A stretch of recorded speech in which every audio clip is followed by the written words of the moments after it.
ஆண்டவர் இயேசு கிறிஸ்துவில் அன்பு நிறைந்த சகோதரர்களே, சகோதரிகளே, இன்று திருக்காட்சி திருவிழாவை கொண்டாடி வருகிறோம். 3 ராஜாக்கள் திருவிழா, 3 அரசர்கள் திருவிழா என்றெல்லாம் தொடக்க காலங்களில் அழைக்கப்பட்டு வருவது. அதன் பிறகு 3 ஞானிகள் திருவிழா என்று கொண்டாடப்பட்டு வந்தது. இப்போது நாம் அதனை ஆண்டவரின் திருக்காட்சி திருவிழா என்று கொண்டாடி வருகிறோம்.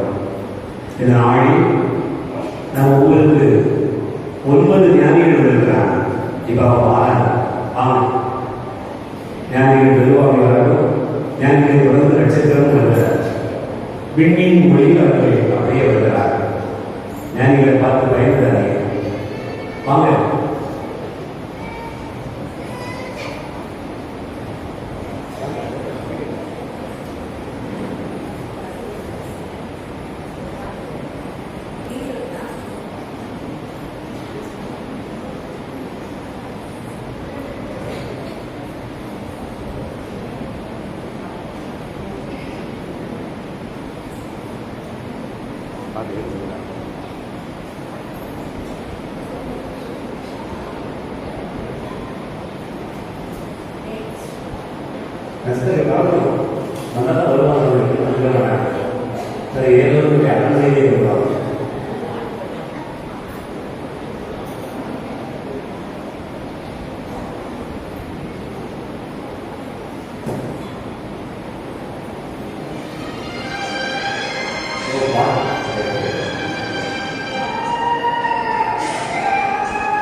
அந்த மாதிரி ஒரு 3 வெரைட்டியாக வச்சுருக்கிறோம். இப்போ ஞானிகள் good morning good morning good morning good morning. இப்போ நீங்கள் யார்?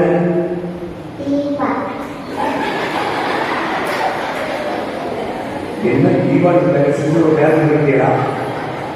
உங்கள் பேர் ஞானிகளுடைய பேர் என்ன?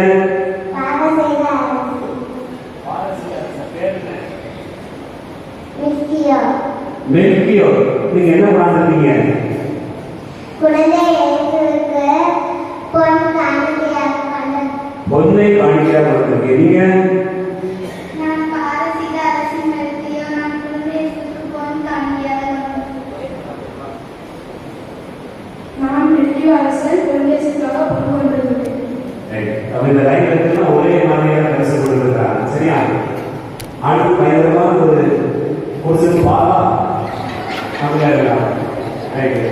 நீங்க ஞானி ஞானி உங்க பேர் என்ன? கஸ்பா கஸ்பா கஸ்பா கஸ்பா. நீங்க என்ன பண்ணுறீங்க? சாம்பிராணி பண்ணுறீங்களா? கண்ணெல்லாம் மணி போட்டுருக்கீங்களா? வெரி குட், நல்லா இருக்கீங்க. நீங்க என்ன பண்ணுறீங்க? உங்க பேர் என்ன?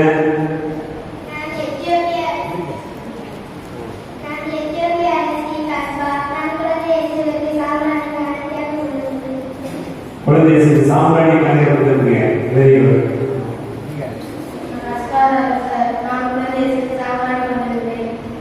Very good. அவங்க ஒரே லைன்ல வாழ்ந்துருக்காங்க. அடுத்த ஒரு ஞானி பயங்கரமா இருக்காங்க. அவங்க பார்க்கற இருபது பெண்கள் மாதிரியே இருக்காங்க. வாங்க ஞானி, நீங்க என்ன வாழ்ந்துருக்கீங்க?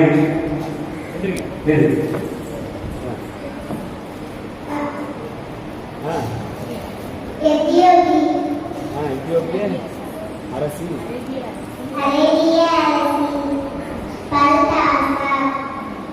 என்ன பண்ணிருக்கீங்க? பல்துசா வெள்ளை குளம் கொண்டிருக்கிறாங்க. நீங்க? நான் அரேபிய அரசி பல்தசா. நான் குழந்தை இயேசுவுக்கு வெள்ளை கோலம் காணிக்கையாக கொண்டிருக்கிறேன். Very good. அடுத்து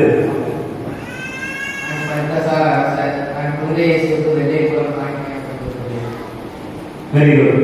அன்பானவர்களே, ஞானிகள் வெவ்வேறு நாடுகளிலிருந்து வெவ்வேறு விதமாக வந்திருக்காங்க. உங்களுடைய கவனத்தை ஈர்க்கக்கூடிய விதத்தில் அவருடைய செயல்பாடு அமைந்திருக்கிறது அப்படிங்கிறத மனசில் வச்சுக்கிட்டு இன்றைய இறை செய்தி கடந்து போகலாம் நினைக்கிறேன். எல்லாரும் ஆர்வமாக இருக்கீங்களா? உற்சாகமாக இருக்கீங்களா? இயேசு வாழ்க, மரியே வாழ்க, இயேசுவே போய், இயேசுவே நன்றி. இயேசு காணிக்கை இப்போ கொடுக்குறீங்களா? அதோட கொடுக்குறீங்களா? இப்போ கொடுக்குறீங்களா? காணிக்கை வச்சுருந்தீங்களா? போக அப்படி காணிக்கை வச்சுக்கலாம். போய் முதல் நிலையம் போகிறேன். நான் அதில் கொண்டு போனேன். அது போகக்கூடிய பயணமே பெரிய பயணமாக இருக்கு. பார்க்கணும் பார்த்தாலே பயங்கர போட்டு உண்மையிலே அதிசயமா இருக்கீங்க. ரொம்ப அழகா இருக்கீங்க. உண்மையிலே உங்களுக்கு வீடு சூப்பரா இருக்கு. பல்வேறு பாடம் சூப்பர்மா. வாங்க ஜோனா வச்சுக்கிட்டே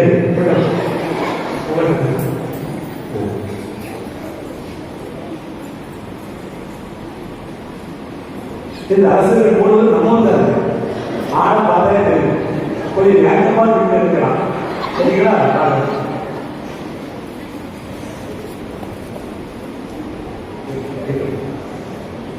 ஃபர்ஸ்ட் வாங்க வாங்க ஞானிகள் வாங்க.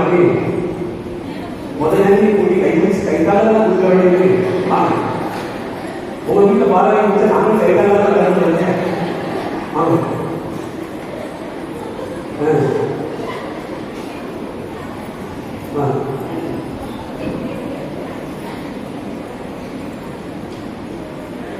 எல்லாரும் வருஷம் வந்தாரு. முன்னாடி கீழ் ஒரு ஆள் கிடையாது. அரசர்கள் ஜம்படி வருகிற வெரி குட். அன்பார்ந்தவர்களே, இந்த அருமையான நாளில் நம் அன்னையான திருச்சபை திருக்காட்சி பெருவிழாவை கொண்டாடி வருகிறது. இந்த திருக்காட்சி பெருவிழா நமக்கு சொல்லுகிற செய்தி என்ன என்பது நம்ம எல்லாருக்கும் தெரிந்திருக்கக்கூடிய ஒன்றுதான். எப்படி என்று சொன்னால், இதை முதல் மாசத்தில் வாசிக்க கேட்டோம். எசாயா புத்தகம் 60வது அதிகாரத்தில் எழுதப்பட்டிருக்கிறது. அந்த பகுதியிலே புறையினத்தால் உன் ஒளி நோக்கி வருவார்கள் என்று சொல்லப்பட்டிருக்கிறது. புறையினத்து மக்கள் உன்னை தேடி வந்து உன்னை வணங்குவார்கள் என்று சொல்லப்பட்டிருக்கிறார். இந்த 2வது மாசத்தில் பவுலடியா எபேசியருக்கு எழுதின நிருபத்தில் அழகாக சொல்லியிருக்கிறார். நமக்கு எல்லாம் தெரியும், பவுல் புறவினத்து மக்களுடைய இறைவாக்கினர் அல்லது நற்செய்தியாளர் என்று அறியப்பட்டிருக்கிறார். ஏனென்றால் அவர் நற்செய்தியை உலகமெல்லாம் எடுத்துச் செல்வதற்கு அவர்தான் முதன்மையான காரணமாக இருந்திருக்கிறார் அறிகிறோம். அவரே சொல்லியிருக்கிறார், ஆண்டவருடைய வெளிப்பாடு என்பது இப்படி குறைந்தாருக்கு அவர் வெளிப்படுத்தப்பட்டிருக்கிறார் அப்படின்ற ஒரு செய்தி சொல்லப்பட்டது. இன்றைக்கு நாம் கொண்டாடுகிற திருவிழா என்று சொல்வது இந்த 3 ஞானிகளுடைய திருவிழா, ராஜாவுடைய திருவிழா என்று சொல்லப்படுவது ஆண்டவர் இயேசு எல்லா மக்களுக்கும் அறியப்படுகிறார். அதான் முக்கியமான கருத்து. புறவினத்து மக்கள், கீழ்த்திசை ஞானிகள், உலகெல்லாம் இருந்து பல்வேறு மக்கள் பயணப்பட்டு வந்தார்கள். அப்படி எல்லாருக்கும் அவர் அறிமுகமாகிறார். முதல்ல ஆண்டவருடைய ஒளி என்பது யாருக்கு கொடுக்கப்பட்டது என்று சொன்னால் இடைவெளிக்கு கொடுக்கப்பட்டது. அந்த ஒளியினுடைய அளவு எவ்வளவுப்பட்டது அப்படின்னு பார்க்கணும் சொன்னா துணைமுகம் சொல்றது அது பேரொளி என்று சொல்லப்பட்டிருக்கிறார். பேரொளி, அந்த பேரொளி ஏன் அவ்வளவு தேவைப்பட்டிருக்கிறது சொன்னா யூதர்களுக்கு அவ்வளவு பெரிய வெளிச்சம் தேவைப்பட்டிருக்கிறார். என் அன்புக்குரிய சகோதர சகோதரிகளே, ஆனால் புறவினத்து மக்களாகிய இந்த கீழ்த்திசை ஞானிகள் நம்மை போன்றவர்களுக்கு இந்த ஒளியினுடைய வெளிச்சம் எவ்வளவு இருந்தது என்று சொன்னால் விண்ணின் வெளிச்சம் என்று நமக்கு சொல்லப்பட்டிருக்கிறார். ஆகவே ஒரு பேரொளி அதனுடைய ஒளி வீசுகிற இடமெல்லாம் எப்படி எல்லா இருளும் நீங்குகிறதோ அதே போல ஆண்டவர் இயேசு இன்றைக்கு உலகமெல்லாம் அறிமுகப்படுத்தப்படுகிறார். பிறந்த இயேசு உலகமெல்லாம் அறிமுகப்படுத்தப்படுகிறார். ஆகவேதான் இஸ்ரவேலே, உன்னை நோக்கி எல்லா வழியும் வரும், உன் இனத்தை நோக்கி எல்லோரும் வருவார்கள், புறவினத்து மக்கள் உன்னை தேடி வருவார்கள். இறைவனுடைய அந்த வெளிப்பாடு என்பது, இறை வெளிப்பாடு என்பது புறவினத்து மக்களுக்கும் அறிவிக்கப்பட்டிருக்கிறது அப்படிங்கிற ஒரு செய்தியை தான் இந்த கீழ்த்திசை ஞானிகள் என்று சொல்லக்கூடிய இவருடைய வருகையினால் இந்த அறிவிப்பானது தொடர்கிறது என்று நாம் பார்க்கிறோம். அன்பானவர்களே, உங்களுக்கு ஒரு கேள்வி வந்திருக்கார். ஏன் 9 ஞானிகளை கூட்டிக் கொண்டு வந்தார்? நம்ம வழக்கமா 3 ஞானிகளை கூட்டி வருவோம். ஏன் 9 ஞானிகள்? நீங்க இந்த 9 ஞானிகளையும் பார்த்தீங்கன்னு சொன்னா முதல்ல வரக்கூடியவங்க ஒரு பருவம், 2வது வரக்கூடியவர் இன்னொரு பருவம், 3வது வரக்கூடியவர்கள் இன்னொரு பருவம். முதலில் குழந்தை பருவம், இளமை பருவம், இன்னொன்று முதுமை பருவம். இந்த 3 பருவங்களை சுட்டி காட்டுவதற்காகத்தான் இங்கே நான் உங்களுக்கு 3 வகைகளில் இந்த ஞானிகளை அறிமுகப்படுத்துகிறேன். அன்பானவர்களே, ஞானிகளுடைய பயணம் என்பது 3 வகையான பயணம். நீங்க நினைச்சு பாருங்க. கீழ்த்திசையிலிருந்து எருசலேம் வரைக்கும் ஒரு பயணம், எருசலேமிலிருந்து பெத்லகேம் மாட்டுத்தொழுவம் வரைக்கும் ஒரு பயணம், மாட்டுத்தொழுவத்திலிருந்து அவர்கள் புறப்படுவது இன்னொரு பயணம். கிறிஸ்தவ வாழ்க்கை என்பது அப்படி 3 பயணங்களை கொண்டது. குழந்தை பருவம், இளமை பருவம், முதுமை பருவம். இந்த 3 பருவங்களிலும் நாம் ஆண்டவர் இயேசுவை அறிந்து கொண்டு பயணிக்க வேண்டும். ஞானிகள் இந்த 3 பருவங்களிலும் ஆண்டவரை கொஞ்சம் கொஞ்சமாக அறிந்து பயணித்து கடைசி நிறைவாக புறப்பட்டு போறார்கள் என்று நாம் ஊழியத்தை பார்க்கிறோம். ஆகவேதான் இந்த 3 பருவங்கள் என்று உங்களோடு நான் இந்த நேரத்தில் சொல்லிவிட விரும்புகிறேன். அன்பானவர்களே, இந்த முதல் பருவத்தை நாம் எடுத்துக் கொள்கிறோம். முதல் பருவம் என்பது என்ன? கிறிஸ்தவ வாழ்க்கையுடைய முதல் பருவம்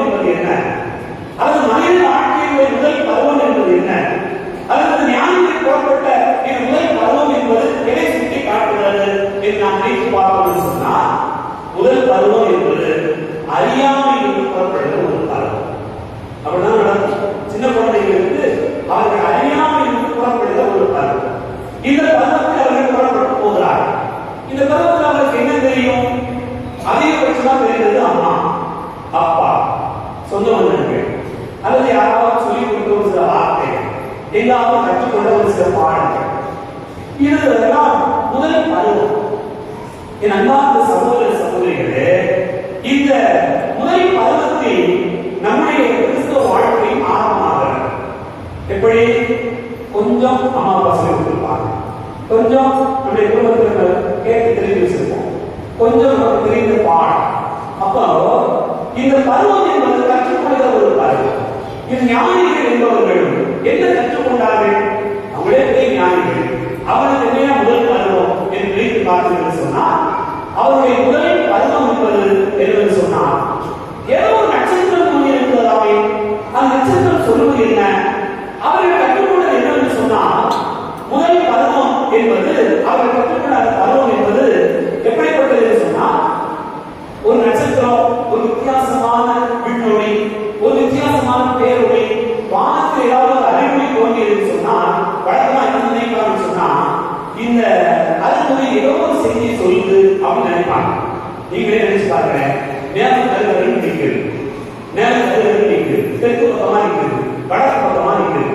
நம்ம ஊர்ல மழை பெய்யும் பெய்யாது, நம்ம சொல்லுவோம், சொல்ல மாட்டோம். ஏன் சொல்லுங்கப்பா, ஏசு வாழ்க, மரியே வாழ்க, உங்களை உற்சாகப்படுத்துறது நினைச்சவங்க ஏசு வாழ்க, மரியே வாழ்க. இங்க பாருங்க, அப்படி மழை பெய்வதற்கு தெரியாது. ஒரு மேகத்தை பார்த்த உடனே இது என்ன பருவம், இது எப்போது மழை பெய்யும்? கோயில் சொல்லிக்கும் போது நேரத்தை சொல்லிட்டே இருந்தாங்க, சாமி எல்லாத்தையும் வெளியே கொண்டாந்து நிப்பாட்ட உடனே என்ன நடந்துச்சு? திடீர்னு தூரல் விழுந்துச்சு. கொஞ்ச நேரம் தூரல் விழுந்த உடனே நான் சொன்னேன், காத்து அடிச்சுது, காத்து அடிச்சு மழை வராது, வெளியே வைக்கிறேன். உள்ள வந்து ரத்தமாயி போச்சு, சேரத்தில் ரத்தமே எனக்கு வேணும். ஆனா நான் சொல்லிட்டேன், தெளிவா மழை பெய்யாது, காத்து அடிச்சு, காத்து நேரத்தை கரைச்சு கொண்டு போயிட்டு தொடர்ந்தாயும் பூசையை வெளியே வச்சு காமிக்கிறேன். அப்ப இந்த பருவம் என்பது நம்ம பார்க்கணும்னு சொல்ல முடியும். இன்னொரு சில பேர் இந்த பருவத்துல காத்து அடிச்சுன்னா நிறைய மழை வரும், நீங்க அப்படின்னு நினைக்காங்க. இப்போ ஒவ்வொருத்தரும் ஒரு விதமான பருவத்தை பார்க்கணும். ஞானிகள் இண்டி என்பது, அந்த பாவ நட்சத்திரம் என்பது ஏதோ ஒரு செய்தியை சொல்கிறது, ஏதோ ஒரு பெரிய காரியம் நடந்திருக்கிறது, எங்கோ ஒரு காட்சி நடந்திருக்கிறது, உலகில் போக முடியாத ஒரு இருக்கிறார், உலகில் அறிமுகப்படுத்த முடியாத அவர் அறிமுகப்படுத்தப்படுகிறார். அந்த செய்தியை கேள்விப்பட்டவுடனே அதெல்லாம் அவருடைய அறிவுக்கு, அவர்கள் கற்றுக்கொண்டது, அவர்களுக்கு சொல்லப்பட்டது, இவர்களிலிருந்து கற்றுக்கொண்டவர் பாருங்கள். சின்ன பிள்ளைகளுக்கு அப்படிதான் பாருங்க. கிறிஸ்தவ வாழ்க்கையுடைய முதல் பருவம் என்பது கற்றுக்கொள்வது சொல்றாங்க. கோயிலுக்கு கூட்டுவார், பிள்ளைகளை கோயிலுக்கு கூட்டிடுவார், கோயில படத்தை கட்டணும், கோயிலேயே சாப்பிடு சொல்லுவார்.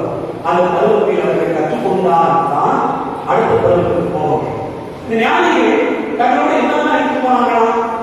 பொன், தூவம், வெள்ளை போம், இது மூணு எடுத்து போயிருக்காங்க. அன்பார்ந்த சகோதர சகோதரிகளே, உங்க எல்லாருக்கும் தெரியும், பொண்ணை எடுத்துக்கொண்டு போன ஞானியா? ஞானி வருகிறதா? வருகிறது. பொண்ணை எடுத்துக்கொண்டு போன ஞானியா? மெல்கியோர். ஆமா, மெல்கியோர். அப்போ மெல்கியோர் பொண்ணை எடுத்துக்கொண்டு போனா, பொண்ணு என்பது யாருக்கு கொடுக்கப்படும்? அரசருக்கு கொடுக்கப்படும். ஏசியா அரசர் என்பதற்காக கொடுக்கப்பட்ட ஒரு அடையாளம். அடுத்தது கஸ்பார். ஞானிகள் அவங்க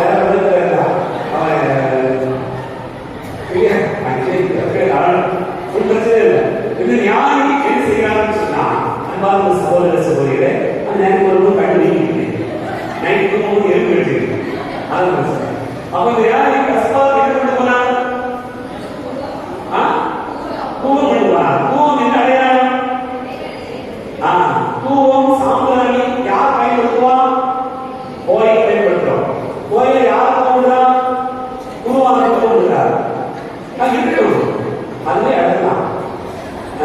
இப்ப அந்த தூவம், அந்த சாம்பிராணி என்பது என்ன அடையாளம்? இயேசு ஒரு குரு, இயேசு ஒரு தலைமை குரு, நான் எல்லாருக்கும் முன்மாதிரி, அந்த அப்படிங்கிற ஒரு அடையாளத்தை சொல்றேன். அடுத்த ஞானி 10 சார். நீங்க என்ன பண்ணிருக்கீங்க? வெள்ளை கோலம். வெள்ளை கோலம்ங்கிறது வந்து ஒரு நறுமண பொருள். அதனுடைய பொருள் எதற்காக பயன்படுத்தப்படுகிறது சொன்னா இயேசுடைய கல்லறையை பயன்படுத்தப்படுகிற ஒரு பொருள். இயேசு இறந்து உயிர்த்து மீட்பு தருவார் என்பதை அடையாளம் தான் அந்த பொருள். இப்ப பொண்ணை எடுத்து போகும்போது வழி வழியில் அவங்க பயன்படுத்த வராங்க. பெரிய பெரிய வெறுமையாக மட்டும் கொண்டு போயிருக்க வேண்டாம். பொண்ணு வெள்ளை கோலம் சாம்பிராணி ஒரு அடையாளம். இதோடு சேர்த்து நிறைய கொண்டு போயிருக்காங்க. அப்படி கொண்டு போகும்போது திருட வருவாங்க வரமாட்டாங்க. அதுதான் பாதுகாப்பு கொண்டு போகிறார்கள். ஏன் பாதுகாப்பு போறாங்க? நண்பார்ந்த சகோதர சகோதரிகளே, பிறந்திருக்கிற மெசியா மிகப்பெரியவர். ஒரு பெரியவர் கொண்டு போகக்கூடிய பொருளை எவ்வளவு பக்குவமாக பாதுகாப்பாக கொண்டு சேர்க்க வேண்டும் என்பதுதான் நம்முடைய அடையாளம் என்று பார்க்கிறோம். ஆகவே இந்த கிறிஸ்தவ வாழ்க்கையுடைய நம்பிக்கை ரொம்ப அப்படிப்பட்டது. நம்ம ரொம்ப ஆழமா கற்றுக்கொள்ள வேண்டிய பருவம் என்று பாருங்க. சின்ன பிள்ளைங்க இந்த பருவத்தை கற்றுக்கொள்ளலாம் முடியாது.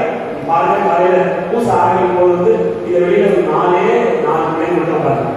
உங்களுக்கு முதல் மாசம் வாசிக்கும் போது உள்ளவர்களுடைய ஞானமே பார்க்கணும். இப்ப நீங்க கற்றுக்கொள்வதற்கு தயாராகவே இல்லை. நம்ம பிள்ளைங்க நிறைய பிரச்சனை இருக்காங்க. கற்றுக்கொள்வதற்கு தயாராக இல்லை.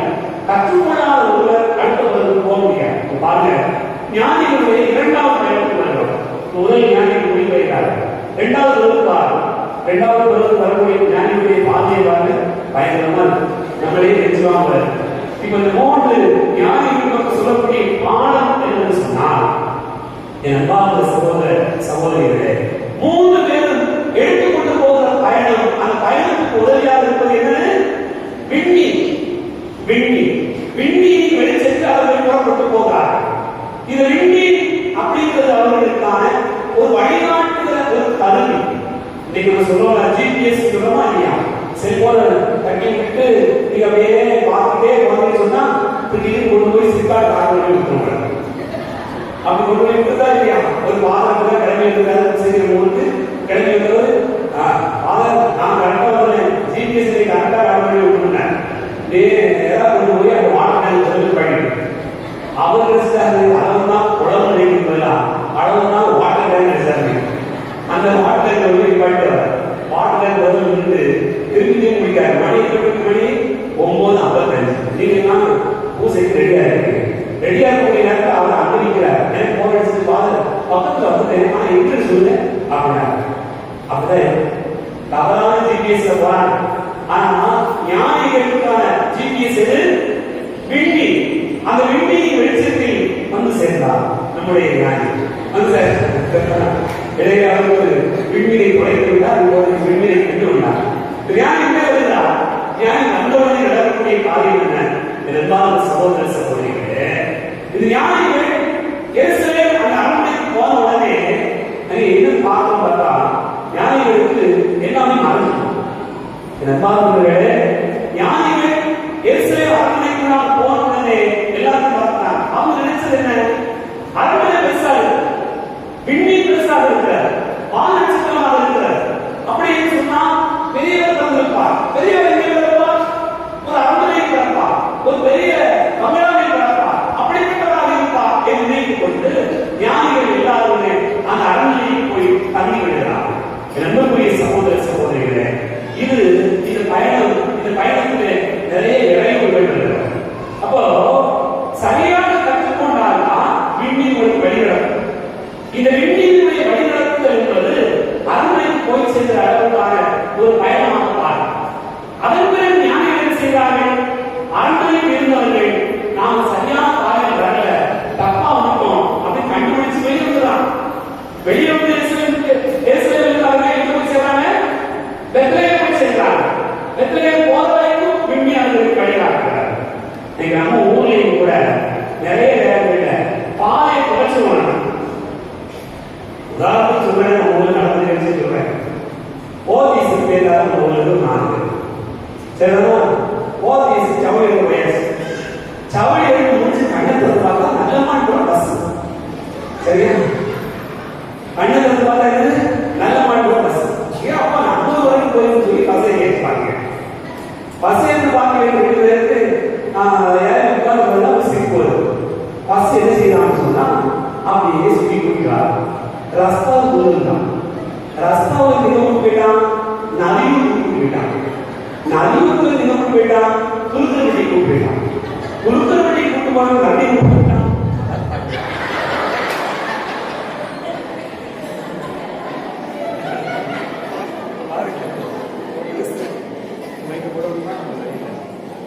பாருங்க கிறிஸ்துவ சகோதர சகோதரிகளே, அடுத்து நடந்த நிகழ்வு பாருங்க. நரியத்திலிருந்து மதவ குறிச்சி வந்து மறுபடியும் மதவ குறிச்சில இருந்து அடுத்த எங்க சேர்ந்தா மறுபடியும் ரஸ்தாவே சேர்ந்தா. அதான் பெரிய கொடுத்தார். பஸ்கார வழிவழிக்க பேசிக்கிட்டே வருவது, சிரிச்சுட்டே வர பார்த்த உடனே, எம்மா நீங்க எங்க போகணும்? நாங்க அளவந்தான் கூட போகணும். அப்ப எந்த பஸ்ல ஏறிட்டீங்க? நாங்க கொஞ்சம் விவரம் தெரியாம ஏறிட்டேன். அந்த பஸ்ல உட்கார்ந்து இருக்கும் போதுதான் அந்த ரஸ்தாவுக்கு வந்த உடனே, எப்பா ஒண்ணுமே உங்க நிக்கப்படாது, இறங்கி வேற பஸ்ஸுக்கு போயிடும் இறங்க ஆரம்பிச்சிருக்காங்க. அப்ப அந்த கண்டக்டர் சொல்லியிருக்கான், ஏமா ரெண்டே ரெண்டு தான், வெங்கலப்பட்டது தென்கலம் அப்புறம் நல்ல மாடுபுறம் தான், நீங்க கவலைப்படாதீங்க அப்படி சொல்லியிருக்கான். ஏற்கனவே 2.5 மணி நேரம் சுத்தியாச்சு. இங்க இருந்து மதுரைக்கு எவ்வளவு நேரம் ஆகும்? மதுரைக்கு மிஞ்சி போனா 2 மணி நேரம் தான் ஆகும். நம்ம பாத்தீங்கன்னா திருநெல்வேலியில இருந்து மதுரைக்கு எவ்வளவு நேரம் ஆயிருக்கு? 2.5 மணி நேரம் ஆயிருக்கு. பாருங்க, திரும்ப ரஸ்தாவில் இறங்கி என்ன செஞ்சிருக்காங்கன்னு சொன்னா, அவசர அவசரமா ரஸ்தாவில் இறங்கி இவன் உபயோக எக்காவது வாங்க வேகமான்னு சொல்லி இறங்கி இறங்காம இருக்கு வேகமா வாங்கன்னு சொல்லுது. இது பெரிய கூட்டு சொன்னா, ஏன் பஸ்ல இறங்கி சொன்னா, இது பஸ்ல இறங்க ஃப்ரீ பஸ் பண்ணா. ரெண்டாவது சகோதர சகோதரிகளே, அப்படி ஏறி கடைசியா வந்து சேர்ந்த எல்லாரும் சொன்னா, மானு இறங்கி இன்னும் வெளியே வைக்காது, யாருக்கும் தெரிஞ்சிருக்காது, ஞானிகள் அரண்மனைக்கு நிறைய ஆயிடுச்சு நம்மள அப்படின்னு சொல்லி வந்து எனக்கு சொல்லலாமா? சொல்லலாமா? நம்ம தான் ஊழல் அப்படிதான் பின்னணி சுவைச்ச ஞானிகள் போல வந்து சுத்தி அடிச்சு ஒரு 3.5 மணி நேரம் கழிச்சு ஊருக்கு சொன்னாங்க. மதியமான ஞானிகள் இந்த 3 பேருமே என்ன செய்யறாங்கன்னு சொன்னா, அப்படியே அரண்மனைக்கு போய் தொலைத்த விண்மீனை கண்டுகொண்டார்கள் என்று பார்க்க. நண்புக்குரிய சகோதர சகோதரிகளே, தொலைத்த விண்மீனை கண்டுகொண்டவர்கள் அங்கே ஆண்டவர் இயேசுவை அந்த வெள்ளரை வந்து சேர்ந்தவரை காண்கிறார்கள். அன்பார்ந்தவர்களே, நம்முடைய வாழ்க்கையுடைய பயணம், 2வது பயணம் என்பது நாம் நம்முடைய வாழ்க்கையை எப்படிப்பட்டதாக மாற்றுகிற பயணம் சொன்னா, பின்பற்றுகிற பயணம். முதல் பயணம் என்பது என்ன? கற்றுக்கொள்கிற பயணம். 2வது பயணம் என்பது என்ன? பின்பற்றுகிற பயணம். இந்த பின்பற்றுகிற பருவம் என்பது இளமை பருவம். இந்த பருவத்தில் நிறைய பின்பற்றுவதே இல்லை. கோயில்ல கற்றுக்கொள்கிற பருவத்திலேயே வேண்டாம். அதன் பிறகு பின்பற்றுகிற பருவத்தில் நிறைய பேர் இல்லாமல் போயிடுவாங்க. பின்பற்றுகிற பருவத்தில் குறைவானவர்கள் கடைசியாக என்ன பருவத்தில் சேரும் சொன்னா, வெற்றியை மாற்றுவதற்கு சேஃப்டியா போறாங்க. ஞானிகள் எந்த ஒரு பயணமும் இல்லாமல் அவர்கள் புறப்பட்டு போகிறார்கள். ஞானிகளுடைய பயணம் கவலை இல்லாமல் நிறைவாக சந்தோஷமான பயணமாக போய் சேர்வதற்கான காரணம் என்று சொன்னால், கற்றுக்கொண்ட பருவத்திற்கு சரியாக இருந்தார்கள், பின்பற்றுகிற பருவத்தில் சரியாக இருந்தார்கள். அதனால் 3வது பயணம் என்ன? நிறைவேற்ற பருவம். பாரதர்களே, நீங்க உங்களுடைய வாழ்க்கையில இது 3ஐயும் கொண்டிருக்கணும் நினைக்கும். முதலில் கற்றுக்கொள்கிற பருவத்தில் நான் சரியாக கற்றுக்கொள்வேன், பின்பற்றுகிற பருவத்தில் நான் ஆண்டவரை சரியாக பின்பற்றுவேன். 3வது பருவம் அப்போதுதான் பிரதிபலிக்க முடியும். இல்லைன்னு சொன்னா பிரதிபலிப்பு என்பதை இருக்காது. நம்ம கடைசி பருவத்திலே வந்து திரும்ப வந்து உட்கார்ந்து என்ன சொல்றாங்க தெரியல, புதுசா இருக்க, இதுல கேள்விப்படாத மாதிரி இருக்க அப்படின்னு சொல்லிட்டே இருக்கோம். சொன்னா என்ன ஆகுது? கற்றுக்கொள்ள வேண்டியவர்களுக்கு கற்றுக்கொள்ளுது, பின்பற்ற வேண்டியவர்களுக்கு பின்பற்றுவது, பிரதிபலிக்க வேண்டிய நேரத்தில் நாம் மறுபடியும் கற்றுக்கொள்வதற்காக பார்க்கணும். அதான் பிரச்சனை. ஞானிகள் அப்படி அல்ல. கற்றுக்கொள்ள வேண்டிய நேரத்தில் புறப்பட்டு போனார்கள், பின்பற்ற வேண்டிய நேரத்தில் விண்ணியை பின்பற்றி போனார்கள். கடைசியாக அந்த விண்ணியை பின்பற்றி போனதால அவருடைய வாழ்க்கை எப்படி இருந்தது சொன்னா, எந்த ஒரு பயமும் இல்லை. திரும்ப இரவு அரண்மனை போகல. நிறைய பேர் என்ன செய்யணும்னு சொன்னா,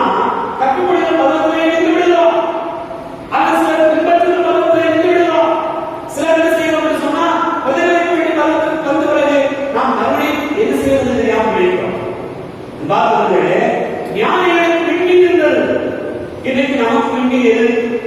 நீ நினைச்சு பாரு, நமக்கு விண்ணி எது? நான் காலையில் எந்திரிச்சு எதிர்க்காமல் ஒரு சிலர் ராசிகளை பார்க்கறாங்க, சிலர் ஜோசியம் பார்க்கறாங்க, சிலர் வாஸ்து சாஸ்திரம் பார்க்கறாங்க. அப்ப அவங்களுக்கு விண்ணி எது? ராசிகளை. அவர்களுக்கான விண்ணி எது? ஜோசியம். அவர்களுக்கான விண்ணி எது? வாஸ்து சாஸ்திரம். இன்னும் ஒரு சிலருக்கான விண்ணி கைகளுடைய செல்போன். அந்த செல்போன் தான் விண்ணி. அது தவிர்த்து எதோடு நாம் அதிகமாக அட்டாச் ஆகிருக்கிறோமோ, எதோடு நாம் அதிகமாக பற்று கொண்டவர்களாக இருக்கிறோமோ, அதுதான் நமக்கு விண்ணி. பாபர்களே, நீங்க ஆண்டவரை பற்று கொண்டவர்களாக இருப்பீர்கள் என்று சொன்னால் அவர்தான் உங்களுக்கான விண்ணியாக இருந்தான். அவரை அடைவதற்கான ஒளி கொடுத்து கொண்டே நினைச்சு பாருங்க. இடையர்களுக்கு ஒளி கொடுக்கப்பட்ட உடனே அவர்கள் எல்லாவற்றையும் விட்டு புறப்பட்டு போனார்கள். அன்புக்குரிய சகோதர சகோதரிகளே, இடையர்களுக்கு ஒளி கொடுக்கப்பட்ட உடனே எல்லாத்தையும் மறந்தார்கள், எல்லாத்தையும் விட்டு போனார்கள். ஞானிகளும் அப்படி நம்முடைய வாழ்க்கையை ஒளி கிடைத்த உடனே எல்லாத்தையும் விட்டு போனார்கள். நாம் நம்முடைய வாழ்க்கையின் பயணத்தில் எதை பற்றி கொண்டிருக்கிறோமோ அதுதான் நம்முடைய விண்ணியாக இருக்கிறார். ஆகவே நம்முடைய வாழ்க்கை பருவத்தை நினைத்துக் கொள்ளுங்கள். 3 பருவம். இந்த 3 பருவத்தில் நாம் சரியாக போய் சேர்கிறோமா நினைத்துப்பார். இளமை பருவம், குழந்தை பருவத்தில் நான் ஆண்டவரை தேடுக கற்றுக்கொள்கிற அந்த பருவம் எனக்கு சரியாக இருக்கிறதா? அதற்கு அடுத்த பருவத்தில் நான் ஆண்டவரை இணைந்து இருக்கிறேனா? 3வது பருவத்தில் நான் ஆண்டவரை பிரதிபலித்தவனாக இருக்கிறேனா? என்னை காண்கிறவர் ஆண்டவரை காண்பார், என்னை பார்க்கிறவர் ஆண்டவருடைய செயல்பாடுகளை பார்ப்பார் என்று நாம் பிரதிபலிப்போம் என்று சொன்னால் இந்த திருக்காட்சிகள் விழா அர்த்தமுள்ளதாக இல்லை என்று சொன்னால் நாமும் கூட நம்முடைய வாழ்க்கையை இன்னும் சரி செய்ய வேண்டிய பாதையில் இருக்கிறோம் என்பதை நினைவில் கொள்ளும். ஒரு கண்களை மூடிக்கொள்வோம், கண்களை மூடுவோம், கண்களை மூடிப்போம், ஆண்டவருடைய பிரசனத்தை ஜெபிப்போம்.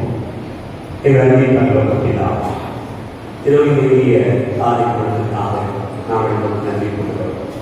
ஆண்டவரே, நேருக்கு நீ வைத்த அன்பு எத்தனையோ இருக்கக்கூடிய வாழும் நாடெல்லாமே எங்களை பராமரித்து அன்போடு கூட எங்களை வழிநடத்துகிறது. இதோ எங்களுக்கு வழிகாட்டுவதற்காக விண்ணியை தந்திருக்கிறது. எங்களுக்கான விண்ணி எது, எங்களுக்கான வழிகாட்டும் கருவி எது என்பதை நாங்கள் கண்டுகொள்ள எங்களுக்கு ஞானத்தினால் எங்கள் கைகளில் இருக்கக்கூடிய இறைவாக்கியாக இருக்கலாம், நாங்கள் தினமும் ஜெபிக்கிற ஜெபமாலையாக இருக்கலாம், அல்லது நாங்கள் தினமும் தேடுகிற புனிதராக இருக்கிறார். எது எங்களை வழிநடத்துகிறார்? ஆனால் ஆண்டவரை பல நேரமே நாங்கள் தவறாக வழிநடத்துகிறோம். ஏறோடைய அர்ப்பணிக்குமான ஞானிகள் போல பல நேரங்களில் நாங்கள் எங்களையே தொலைத்து கொண்டிருக்கிறோம். ஞானிகள் அப்படி தொலைத்தார்கள், ஆனால் நீங்கள் கண்டுகொண்டார்கள். ஆனால் ஆண்டவரை நாங்கள் தொலைக்கிறதுலேயே நின்றுகிறோம். எங்களுக்கான விண்ணினாக நாங்கள் சிலவத்தை வைத்திருக்கிறோம். எங்களுடைய பகை, போட்டி, பொறாமை, வெறுப்பு, ராசிவர, ஜோசியம் பார்ப்பது அல்லது வாஸ்து சாஸ்திரம் பார்ப்பது, இவை போன்ற செல்போனை மூழ்கி கிடப்பது, இவை போன்ற பல காரியங்கள் எங்களை ஏறோடைய அரண்மனையிலேயே தங்கிவிட வைத்திருக்கிறார். அதை கடந்து வர வேண்டும் என்ற நாளில் கற்றுத்தது ஆசிரியர். இவை வழிகள் எங்களுக்கான விண்ணியை நாங்கள் கண்டுகொள்ள நீதாமே எங்களுக்கு வழிகாணும். இதை ஆசிரியர் நாளில் செய்கிற எல்லா பிள்ளைகளுடைய உடற்கள் எண்ணங்கள் எதிர்பார்ப்புகள் எல்லாவற்றையும் நாம் நிறைவேற்றிக் கொள்கிறார். ஆண்டவர் லட்சணமான இசைக்கிறார் இருந்தார்களோ இயேசு வாழ்க, மரியே வாழ்க, இயேசுவே புகழ், இயேசுவே நன்றி. நல்லா இருக்குங்களா? உற்சாகம் இருக்குங்களா? காணிக்கை பண்ணிக்கிறோம். எழுந்திருந்து விசுவாசத்தை